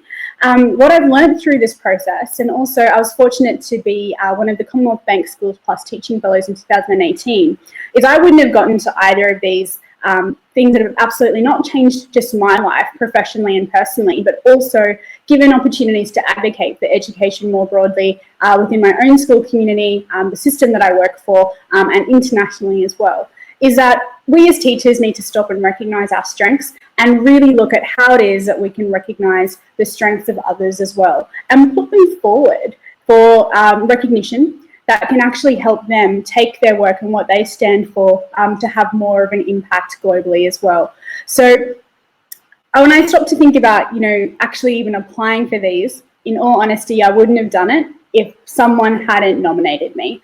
And that's made me really, really conscious now as a mentor and a colleague in various contexts to be able to just, tap people on the shoulder and take the time to fill out a nomination. That's actually what persuaded me to have a go in applying, both for the 2018 CommBank Teaching Awards and the Global Teacher Prize as well. Now, for those of you in Australia, I do strongly encourage you to keep an eye out for lots of grants. In New South Wales, we also have the Premier's Teaching Scholarships. There's a number of opportunities that are offered by universities and various places for teachers to be able to research an area of their interest. And what made the Commonwealth Bank Schools Plus one so unique was it actually came with significant funds for our school, as well as our own professional learning. And so the year that I was part of that program in 2018, it included $30,000 for a project at our schools for us to lead, as well as an overseas study tour and the opportunity to learn with 11 other colleagues from across Australia. Now, 3 years into the program, I think they're actually just culling for the 4th round at the moment, have joined a group of those fellows, and being able to have the work that we do has had a huge impact on myself, and also for my confidence in being able to be a leader as well. And I actually heard the speaker of, I heard the 2017 Global Teacher Prize winner, her name is Maggie McDonald, speak at a conference last year in Norway, which I got to go to thanks to the Commonwealth Bank Teaching Awards. It was the International Congress for School Effectiveness and Improvement. And she actually said, it's something that I can relate to. She said it wasn't until she won that prize that she actually, considered herself to be a good teacher. And I thought, why is it that we have this view of ourselves and the work that we do and we underestimate the role that we play? And I really think it is important for us, not only in terms of these big things, but in the everyday, stop to recognise what we do. Friends of mine that aren't in teaching often will ask me, what is it at the end of the year that, you said that you've made it? That might be in sales or whatever, and, talk about targets and revenue. And I say, sometimes it's just a handwritten card, whether it's from a student or a colleague. And, you've got this box of them that I read at the end of the year or when you've had a hard day. But I just thought I'd share one strategy that our school executive has done in the last 2 years. And I've actually got my list from last year here with me. I've got it ready to go into my daybook for 2020. And it's a moments activity. And we actually were asked to think about, in 2019, what were we grateful for in terms of our own work? And so we had to write that at the top. We had a bit of a template.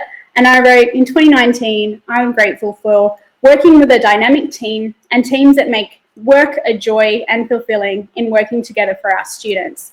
And then below that, there's actually a space that says gratitude from others. Working with you, I would like to say what I'm grateful for. And then we passed that page along, and it went around the whole executive table. And people's names aren't on there, but sometimes you can tell who it is and other times you can't. But it was just a really beautiful way to end the year. And so, we actually had quite a long list of these. And I've got to thank my school principal for doing that, because it just, I think captures that idea that recognition is, how do we do that every single day in our work? Thank the people that we work with, and it doesn't matter if it's late, everyone is, we talk about being time poor, but just taking that time to think, well, what is it that I'm grateful for in doing my job that I love? It is demanding, there are times where it absolutely wears everyone down, and it's the support of colleagues and the communities that we work with that build us back up. And I definitely could not have gotten through last year if it wasn't for those communities. And can I just thank, that includes a huge part of that is my professional learning network on Twitter. like sometimes I wasn't sure if I was doing the right thing, if I was saying the right things. As I said, media was very new. I'm confident to say that was one of my biggest learning shifts in 2019. And I got told, maybe I'll love it one day, and I'm getting there. I think I'm actually quite confident in that. But modeling that uncertainty with my students, and for them to be able to see the growth that I'd made and me being honest with that, has helped them see that recognition comes with hard work as well. And I'll just finish with something that one of my Year 12s wrote me, which kind of sums that up. She wrote, "Dear Miss Silver, you really are deserving of your Best Teacher Award. You have proven every time that you are someone we as a class can rely on. You're always providing us with useful information to use when needed and pushing us to do better. Thank you for always showing us that with hard work, we can achieve great things. I'm very fortunate to have you as a teacher and couldn't ask for a better ancient teacher. Really, you know the best stuff. So again, thank you." And I think, it's with students that starts and motivates, but in terms of recognition, let's think beyond what we do every day. Start with the everyday, but think and dream bigger to see how we can encourage our colleagues, recognize our colleagues, because it's, and as has been with the prize, it doesn't just reflect my achievements. It wouldn't have happened if it wasn't for the leadership at my school, the communities that we work in, and it's something that has had a huge impact beyond our very own schools. So that's my message for 2020. Like, recognize your own strengths, let's recognize each other's, and let's advocate more broadly for what we do. It's a beautiful way to say things, and I echo what your students said, and you are very deserving of the prize, and we are humbled and honoured that you have taken the time. I know you have just flown in from some pretty serious lengthy travel, and for you to be able to prioritize the education network, the teachers who are putting the extra time to meet and learn from each other and share with each other and collectively try and do some genuine good and help Broome Public School. I say behalf on all of those people, thank you very much for prioritizing us and helping add your weight to what hopefully will be a beautiful educational product, an artifact that people will be able to share with this live stream that will be obviously saved and stored on YouTube for all time. And then also hopefully we can get some our fundraising happening and make some tangible good with Broome Public School. So thanks so much, Yessa. Thank you for having me, Brett. No worries. Cheers. What I'm going to do now, you'll see we've had some voices from Sweden, we've had some voices from the UK, we've had some voices from America, and we've had a whole plethora of voices from Australia. We're going to continue with that now. And I'm actually going to ask Stephen Kobler to please come on and join me, because we have a series of videos. 13 days ago, when the call went out and we decided, hey, let's put up a Google Doc to see who wants to get involved and help, a whole sway of people said, yeah, I want to in on that. Let me do my thing. And we've got a little collective series of videos, virtually like an online teach meet, where we've got some short, sharp videos looking at different techniques and ideas that we're going to share with you. Now, Stephen, are you there? Yeah, I'm here. So as Brett said, I'm Stephen Kolber. My area is instructional video. So I've been assisting to sort of bring all these videos together. So there's a lot of people donating live as we speak, and hopefully there will be after the fact as well. But also a lot of people contributed their time. And for a lot of people, that meant going out of their normal habits, I guess, and making a video. And so for a number of people, I assisted them to prepare those videos. And so the product we put together is, a short little playlist that you can access now or after the fact. So what we're going to throw to first is we've got Jackie Child talking about one of my favourite Queenslanders. Absolutely. So hers is kind of a PD within a PD. So she's telling you where to find a PD and also reflecting on it, and a little bit of a kind of future focus with the machine learning and AI, and also talking about a MOOC that you can access as she speaks. So if we could cue that up, that'd be lovely. Mr. McTaggart, Hi, look at that. I'm Jackie Child, teacher librarian and junior school technologies coordinator at St Agnes Anglican Girls' School in Brisbane, Australia. I'm delighted to be part of this fundraising appeal to help a school in Broome which was devastated by fires in the recent fire crisis we've had here. I'm also a bit of a blogger, and on my blog called Tinkering Child, I have recently written a post about AI and machine learning in the classroom. So I thought that I might share this with you. So what exactly is AI and machine learning? To learn more, I enrolled in the Adelaide University MOOC called Teaching AI in the Primary Classroom. I've done a number of their MOOCs and they are fantastic, and this one did not disappoint. It enabled me to learn a lot more about machine learning, the types of machine learning, and gave me lots of activities that I could use. Many activities using apps like the Leaf Snap, and what else have we got here? They've got AI Polly. There's some great activities that you could then incorporate into your classroom. Of course, books. I love books, being a teacher librarian, and these two books really are wonderful that you could use to start off and talking about artificial intelligence. And then of course we've got more apps and things like Quick Draw, and MIT have actually written a fabulous program called Cognimates, which enables the children to go on to actually create AI. Another fabulous site is Machine Learning for Kids, and that's very easy to do, where you're teaching a computer to play a game by entering lots of data, and then the computer will see if they can get a match. It's important that our children and teachers, that we know how our world works. And the best way for the children and teachers to understand the capabilities and the implications of technology, I do highly recommend it. Now, if you're able to donate to Broome School, thank you for taking the time to listen. The link to donate will be underneath this video. Thank you again.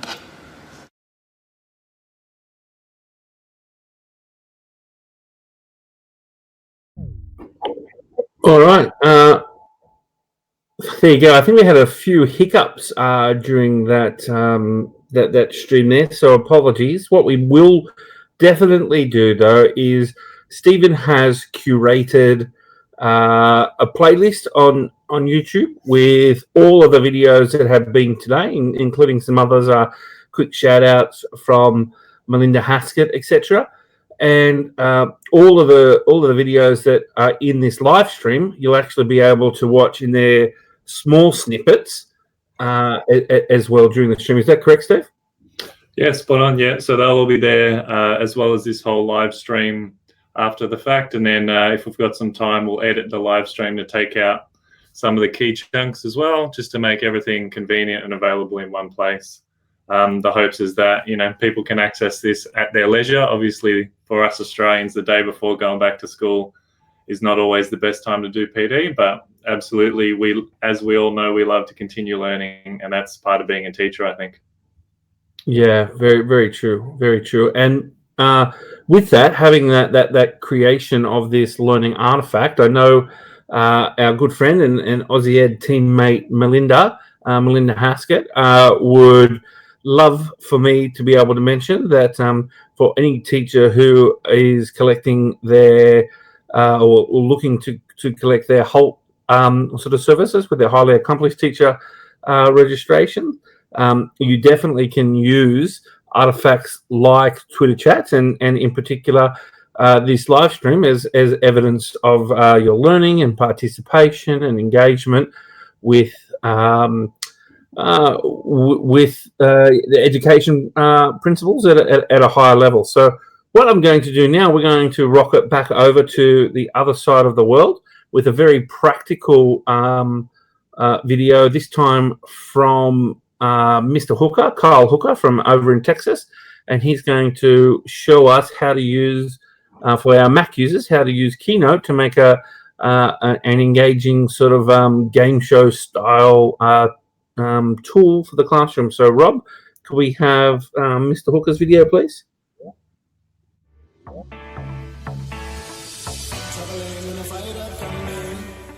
Hey everybody there in aussieED, this is Carl Hooker. Hi. I am an educational consultant from Austin, Texas, and just want to share a couple tips with you to raise awareness for the brush fires in Australia.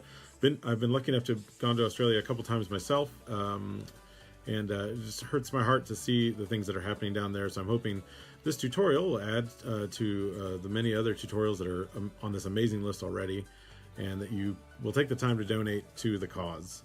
So thank you so much. And here's a tutorial on how to use Keynote to make an amazing game show spinner. Enjoy.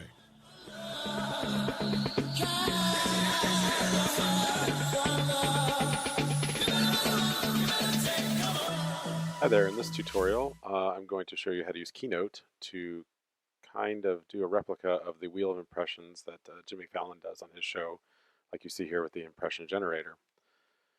So what we're going to do first is we're going to go ahead and launch Keynote and just start with a regular black kind of widescreen template here. I'm going to zoom out to about 25% to make sure I can see kind of what I'm doing while I'm creating this. So I'm going to go ahead and get my title up there and change the color to yellow.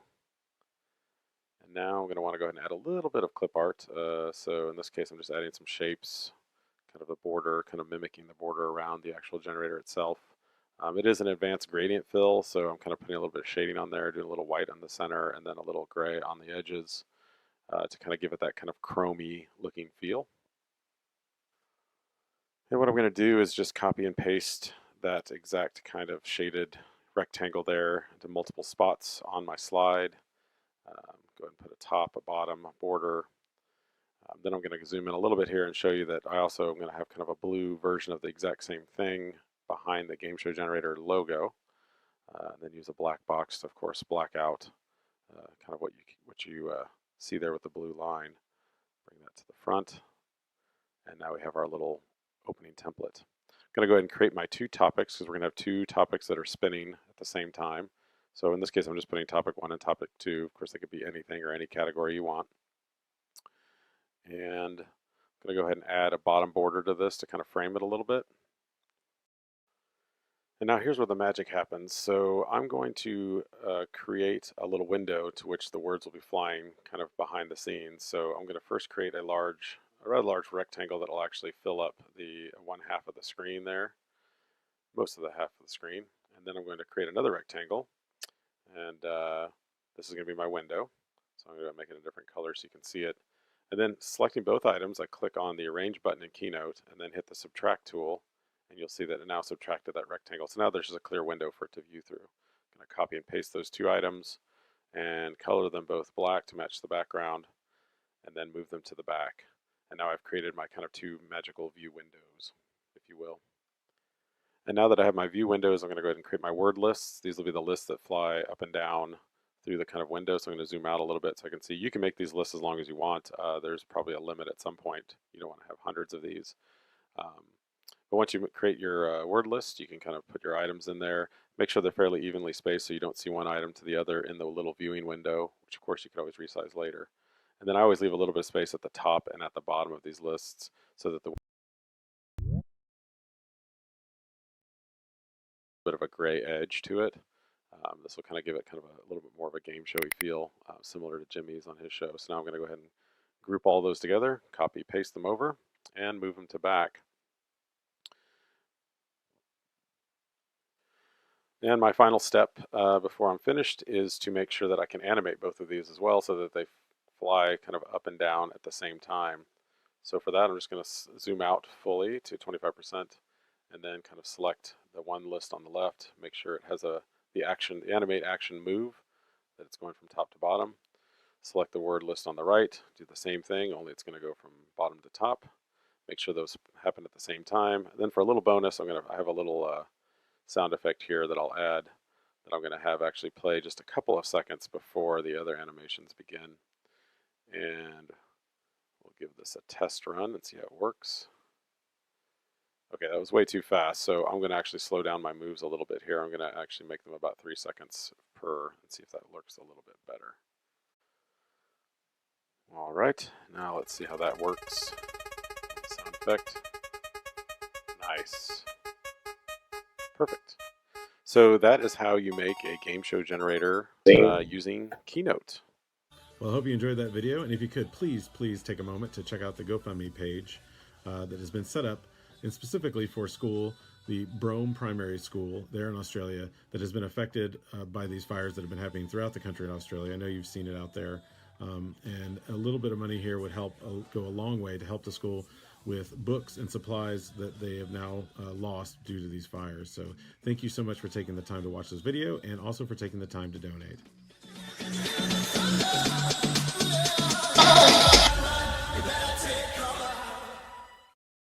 All right. Well, you've got to love the soundtrack that young Carl Hooker used for his video there. You gotta sung that song a few times. Stephen, I think we've got a Bunty video coming up next. The first time I heard of Bunty actually came from one of the other AussieED teammates, Zena Challenge, who introduced it to me when Bunty was just a startup, sort of getting going. So, who's bringing this video? What can you tell us about this video? This video comes to us from Amy Storer. The more you could tell me about Bunty, the better.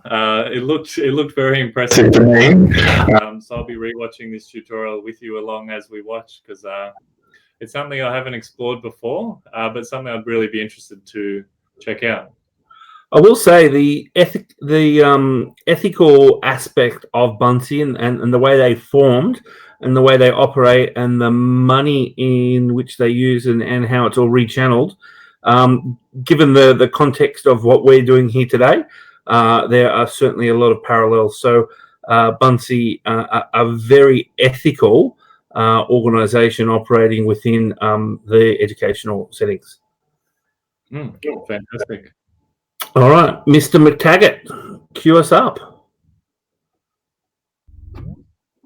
Hello, my name is Amy Storer, and I am an instructional coach and tech integration mentor in Montgomery, Texas. I work at an elementary school called Keenan Elementary, and we are in Montgomery ISD. I am honored to be a part of AussieED School Help, which is a collaborative effort to help Broome School in Australia. It was the subject of an arson attack during the height of the Australian fire crisis. 1/3 of the school was damaged, including the library. Through this live stream fundraiser, the goal is to raise money to support Deadly Science and their actions to resupply the school with books and supplies.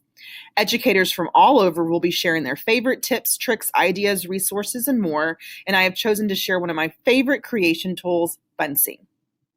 One of the many reasons why I love this tool is because of how it gives students a platform to use their voices, not only to share their creative side, but to also share how they are feeling. It can be an outlet for so many. It is also a great tool to extend kindness and empathy and compassion to others.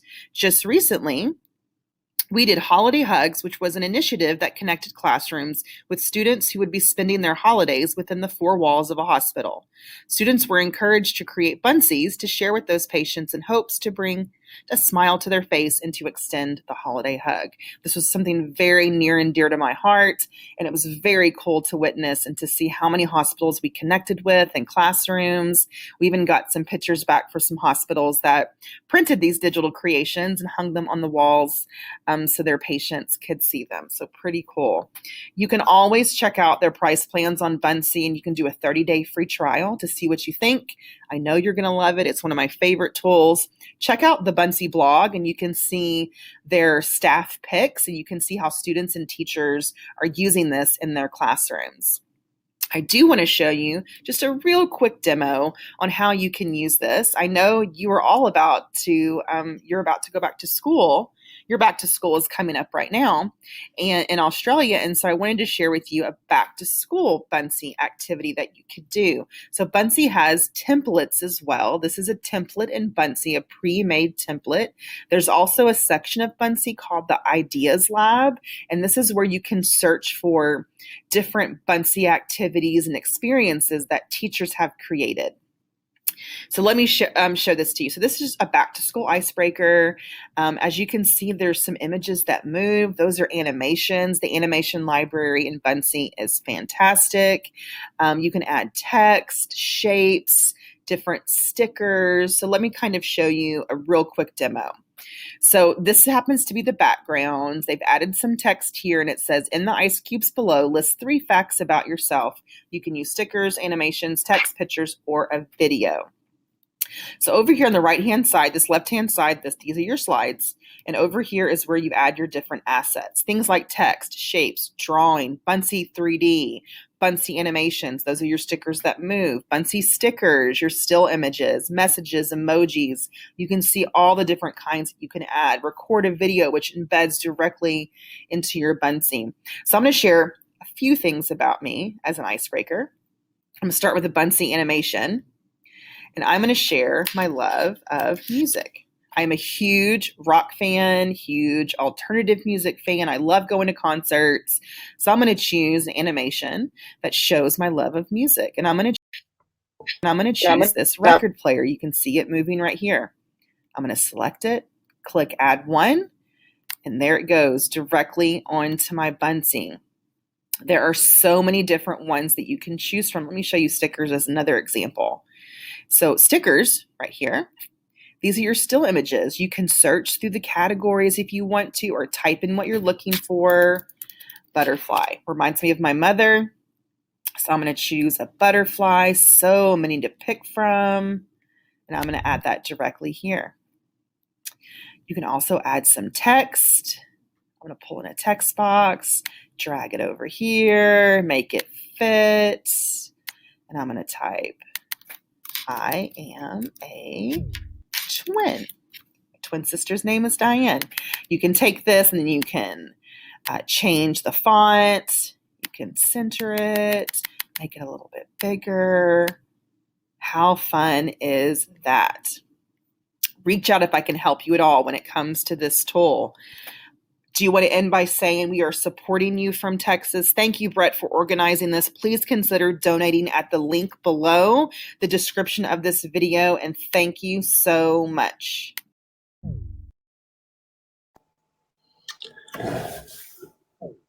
All right, that's brilliant. And now everyone gets to see what you look like too now, Stephen. Oh, but we don't get to hear you now. No. Well, Amy has just finished her video. Stephen's about to get his headphones in, I think. And we're having some fun here. We're doing some good. And you know what? More than anything, we're using our skills. We all are called to act with what we've got. And what we have as an aussieED family is we've got a beautiful network of passionate educators. And using our skill sets and here using a little bit of EdTech to be able to link with everyone globally and create a beautiful educational resource that also will double as this telethon style fundraiser for Broome Primary School. Stephen, do you have audio now or not quite yet? The tongue is out, so I'm assuming no. What we might do, I might jump right now to Michelle Dennis, who has made, so we're going all over the world now. We've been up in Queensland, we've been to Western Australia, we've been to Europe, we've been to America a couple of times. We're coming back down this time. I'm not going to say Mexico, but we are going down south of the border, down to Victoria. So we're going to talk to Michelle Dennis, and she's going to show us Adobe Character Animator. Now, this feature is something that has been around for just a little while and is starting to gain some serious traction with educators. Makes a really easy way to create a high-end animated video for students. So, Mr. McTaggart, would you be able to queue up Michelle Dennis's video? I know I'm a fan of Adobe, so we'll see how we go. Hi. My name's Michelle Dennis, and in this video I'm going to show you how your students can very quickly become characters like this or characters like me, channel the great voices of literature, or just spark their imagination. Adobe Character Animator is included in the Creative Cloud, which in Australia a lot of schools have. It's very easy to use, but at the same time, if you want to, you can go into a lot of depth with characters being created by the students and customized In this case, because this is a short video, I'm going to concentrate on using pre-existing puppets. Now you can use, when you first open Adobe Character Animator, some of the example puppets which you can see on the screen here, or if you want to, there are a few really useful websites to download them from. This website here is called OK Samurai Puppets, and they have some beautifully designed characters that can be very, very creative. The other one that I use a lot is Heads of Curriculum, which includes characters like the William Shakespeare that you saw earlier or Albert Einstein. There's a lot out there if you Google. And when I do that, it actually opens the puppet in Adobe Illustrator as well as in Adobe Character Animator. Now, one of the cool things is that when I've got Chloe in Adobe Illustrator, I can select different things, for example, her hair, and I can change the color of it. So in this case here, I'm going to select all of her hair, and I'm going to make her hair purple, just to give her a little bit more style. And the more you know about it, the more you can do. But don't worry if you don't know anything about Illustrator, you don't have to make any changes at all to the puppet. It's just something useful if you do know how to use the program. Save it, and then if I go to Adobe Character Animator, it will update. Live streaming is on. And now she's got some very cute. Okay, let's start animating her. So what Adobe Character Animator does is it uses your webcam and facial recognition so that the character gets animated as you speak. The microphone provides the audio, but also feeds into the mouth animation to create a lip sync. So all I need to do to begin with is just press record. It's going to count down, and I can create my Chloe animation. All right, let's do it.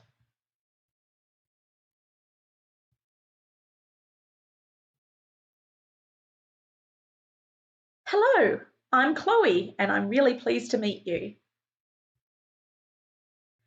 Now, there's something really not quite right about that when you look at her hands. So what if I want her to do something while she's speaking rather than having those hands just sit there? You can do that. All you need to do is to look on the right-hand side. So this is the properties of my Chloe. And the red dot means that Adobe is going to record, when I hit record, these different things like the lip sync and the face and the eye gaze. So what I'm going to do is I'm going to unclick eye gaze, unclick face, unclick lip sync.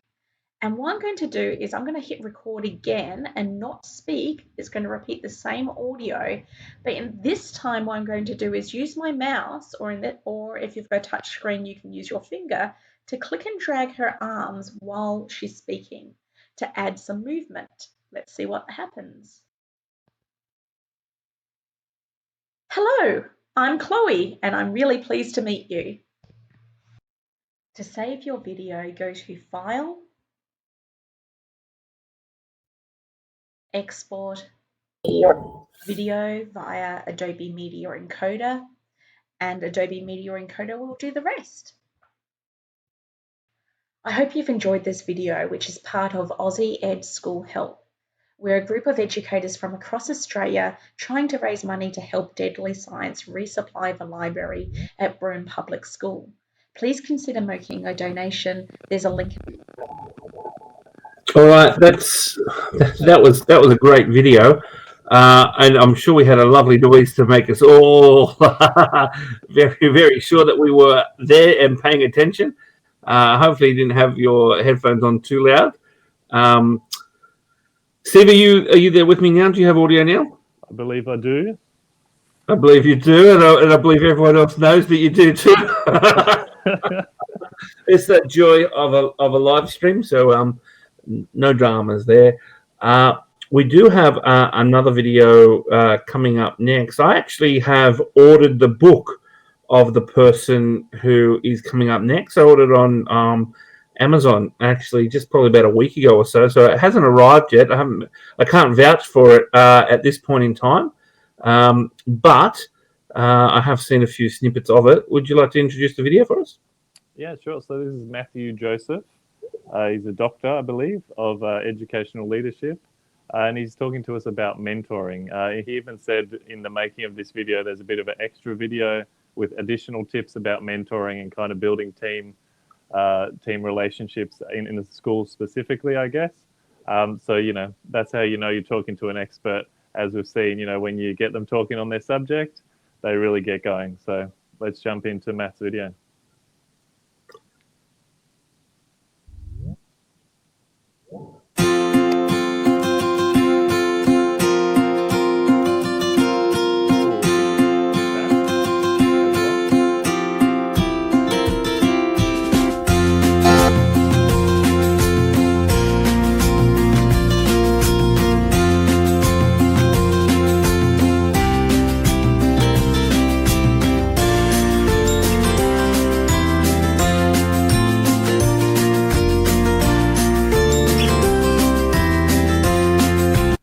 Dr. Matthew X. Joseph.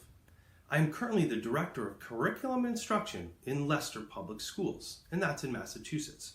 And I'm excited to share strategies to support mentors to mold the next generation of amazing educators.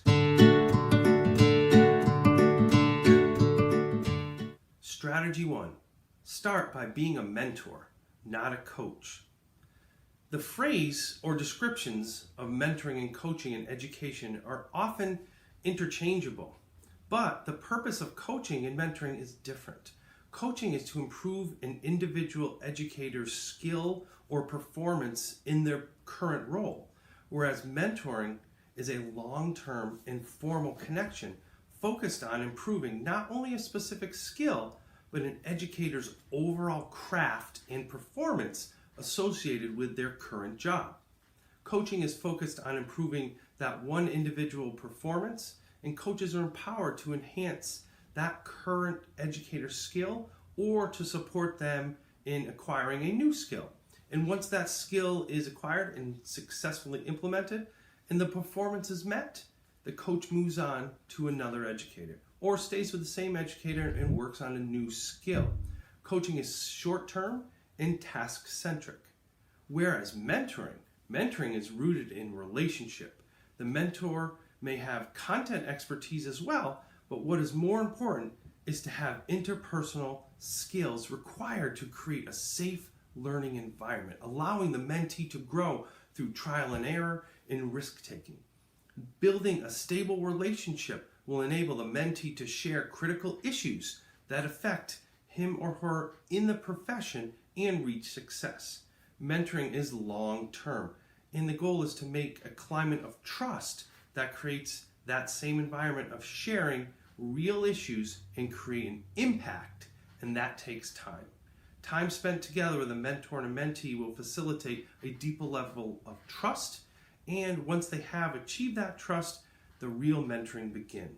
The time commitment can be a year or sometimes more to achieve that level of trust and assure that growth for the new educator.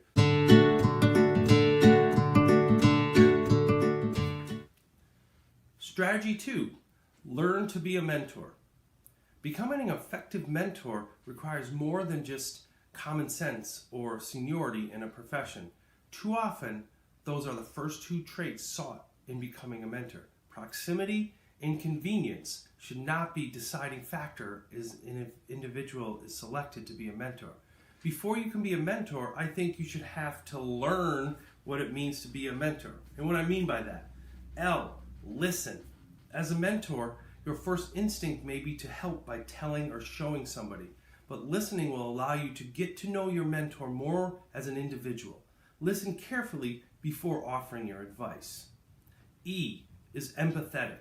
As a mentor, you'll have more significant expertise and tasked with the responsibility to support another educator with less experience. Remember what it was like when you were new to the profession, when you were a new educator, and that will help you see things through your mentee's eyes. An empathetic and caring relationship will allow individuals to connect and understand when there may be a generational or an experience difference. A in learn is accountable. Show up and step up. Be accountable means staying current in the field and being a lifelong learner. Modeling this kind of accountability is critical to effective mentoring. The R in learn is respectful.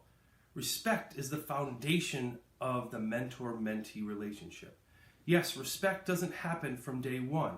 It does take time, but two-way respect can be built and earned over time. And finally, N is nice. The word nice is often overused, but underrated. Make sure you start with a smile.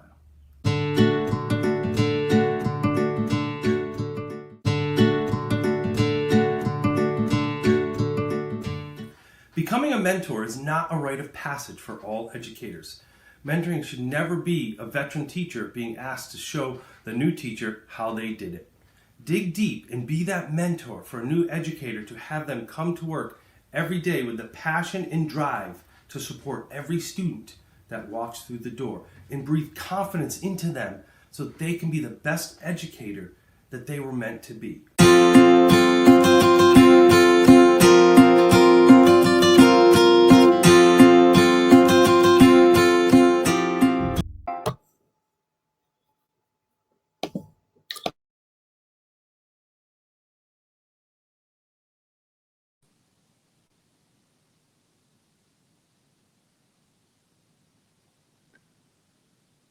Looks like you're muted, Brett. Easy fix. I really enjoyed that video myself. I thought it was a little bit of a great reflection on coaching, but Brett, welcome back. Yeah, thank you. I just realized I forgot to click unmute. All good. Yeah, but I was saying we've been smiling as we've been doing this because it has been awe-inspiring to get so many people together. We do have one final video to share. Stephen, I think you know the person who put the next video together pretty well, probably better than most, I would say. Maybe you can give us a little spiel about who's up next and what they're going to talk about. Well, I mean, you can't cut yourself from the list. I've got you down next after Oh, no, you're up next, my brother. All right. So basically, the next video is me talking in front of my Cambodian and Australian flag, just to make it clear I'm not a white supremacist or anything with an Australian flag up. Basically, it's a short little video.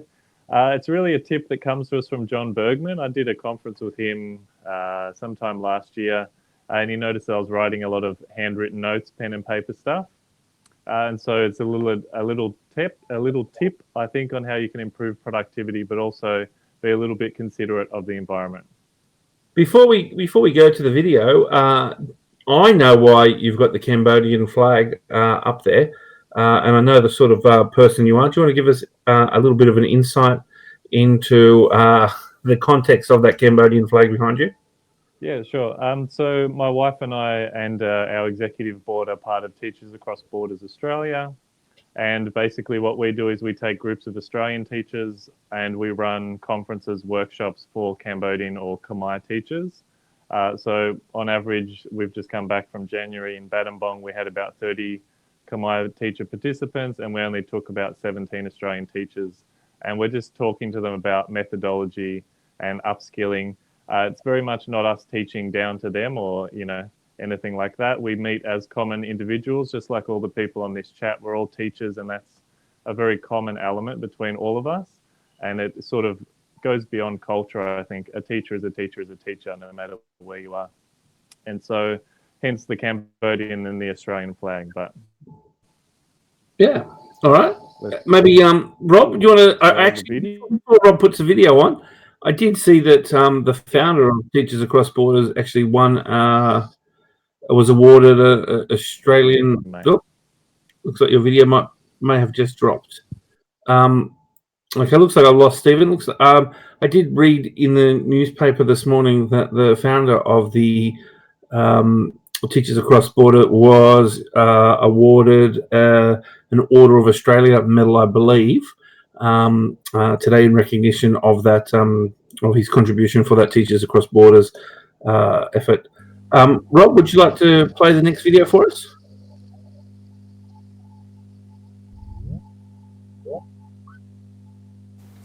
Hi there, my name's Stephen Colber. I'm a teacher from Melbourne, Australia. So my challenge for both myself and for you watching this is to do one thing with two different goals. So what I'm going to be trying to do this year is to think of one practice or one habit that I have and try and change it with two purposes, two goals. So goal number one is to make myself more productive, more effective at what I'm trying to do, teach obviously and learn.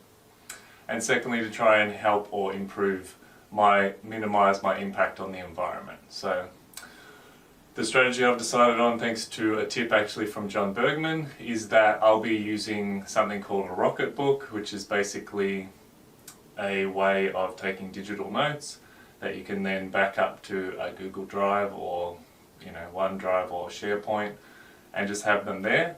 It has software, it has something called OCR, which means it can basically scan the page, and as best as it can, it tries to convert the text written into text that's typed. So in theory, you should be able to search through your drive to find notes that you took years and years ago. Okay, so obviously you're not going to use this for everything. Me personally, I'm an English teacher, so I love my books, I love good pens, I love annotating novels and sort of academic reading that I do. That's something that's kind of core to my personality and gives me a lot of joy. So I'm not going to remove that and make that a digital note-taking tool. Obviously you could use something like OneNote or Google Classroom as an alternative if that was something you were more comfortable with. But personally I need some sort of tactile things. It makes the writing process seem more real and more genuine. So think of something that you do that has a product. So for me, I film things, I write things, and they tend to have a product. So I write a draft and it becomes an article. I write some text and it becomes, say, a blog or a video, or kind of I plan out different ideas of things and how they might work out. So for me, those things, they're temporal, they're temporary. They're things that can be lost, deleted, removed. In a year's time, there's an off chance that I might say, oh, I wonder what that note I took was from a year ago. And in that case, they've been scanned and backed up to a drive that I can then look at. But most often, that's not going to be the case. And so for those things, I'm going to be using this Rocket Book, which doesn't consume paper, and I can just wipe off the results of what I've come up with if I'm not happy with it. Alright, so I'd love it if people would take this challenge with me. I think too often as teachers we spend entire years doing the exact same thing because we're habitual creatures and habits make us feel safe. And I hope that over this coming year for myself personally, for 2020, I can aim to improve my habits and become more aware of the way that I work, and where it's less effective, try and improve upon it. So this is all for the hashtag aussieED School Help campaign to help Deadly Science and Broome Primary School. If you could donate like I will be, that would be much appreciated, and enjoy the presentations that we All right, it looks like the video has come to a conclusion. I'm sure my audio is working now. Look, I'd like to wrap up by saying we've had 2 hours now of absolute international collaboration, genuine, authentic international collaboration in that Teach Meet style where people have got up and shared a lot of short snippet things, in that formal style where we've had some keynote people who are quite well renowned and quite knowledgeable about their topic and been able to come and give some in-depth talks, and obviously hopefully that might spark a few extra discussions with you and your colleagues and your school. Stephen, I know you're going to have this playlist with all of the videos put up into small little pieces, including a section with this that'll be on Twitter. We'll share that link. I genuinely want to say thank you to everyone who has participated, everyone who in just such a small amount of time came together to make this concept a reality in under 2 weeks, and especially a big thank you to all of the people who have donated. We're going to keep our GoFundMe open. for about a week until the first AussieED chat on a Sunday night when we relaunched our AussieED chats. At that point, at the ending of that chat, we'll close the donations. We'll send the money straight to Deadly Science, and any feedback and information I get from Corey Tutt over the work that he does with Deadly Science and Broome Public School, definitely share on our hashtag AussieED and the hashtag AussieED School Help, so we all can visually see the impact that we have made. So once again, thank you everybody for collaborating to create a good resource and do some genuine, tangible good for a school that is in need. So thank you very much, and we'll see you around the education circles.